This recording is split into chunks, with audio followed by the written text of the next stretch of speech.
Keltalis' lair was indeed impossible to miss, as would stand to reason, for any space capable of containing a dragon must be enormous. The lair's maw, a black triangle cut out of a vast plain of snow, loomed from afar.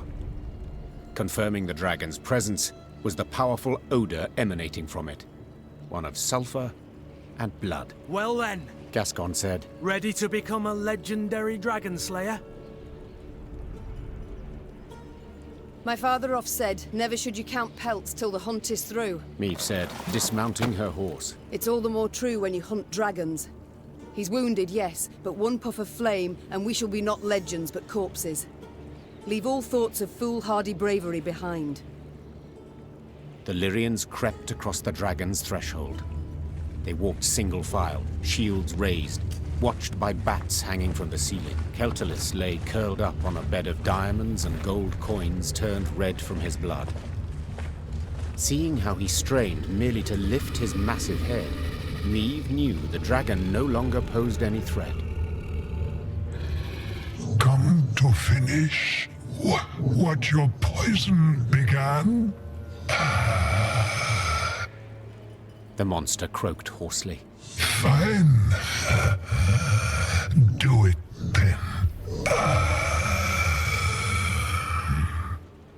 Keltalis turned over, exposing his vulnerable underbelly, and waited calmly for the fatal blow. Wait, Meve said, dropping her sword. what poison?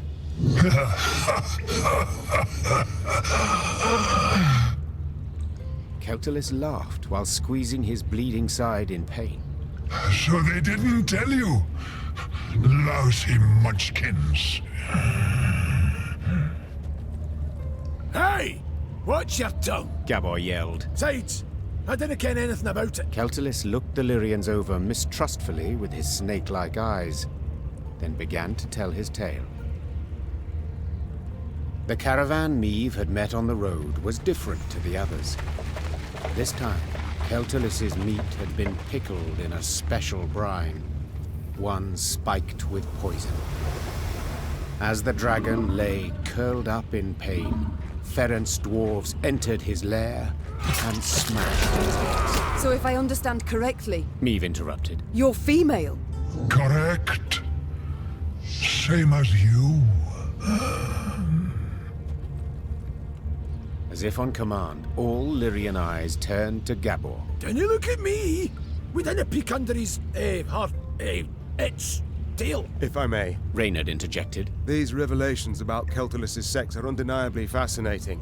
But I'm more curious why the Ferences stooped to such a dishonorable deed. That's easy enough to guess. Meve said. They were afraid the dragon would soon demand more tribute to feed its young, so they decided to strike preemptively. A wise and noble deed. Ache cried. Evil must always be nipped in the bud.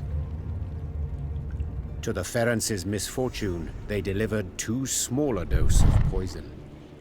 Infuriated at the sight of the broken eggs, the dragon gathered its strength and flew to the nearest town. Meve saw for herself what happened then.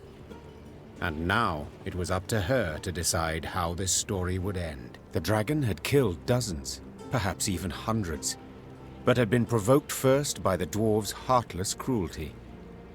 Did it thus deserve death or mercy?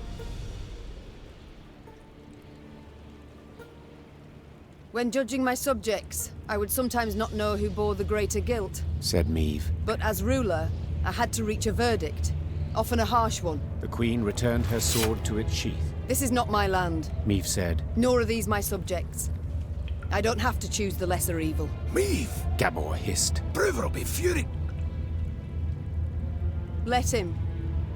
And you, dragon, swear me this. When you heal, you shall leave Mahakam and never return. You've my word. And my gratitude. Meve was about to leave the cavern when the dragon blocked her way with its tail, then gathered a smattering of valuables at the queen's feet. Each would be the prize of the Lyrian crown jewels. News that Meve had spared the dragon, which had killed dozens of dwarves, did indeed enrage the inhabitants of Mahakam. the Ferences in particular. But when the clans considered driving the Lyrians from the pass, Elder Vavrenek opposed it. No matter what happened after, he had sworn Meve his undying gratitude. Your Grace, 'tis not right.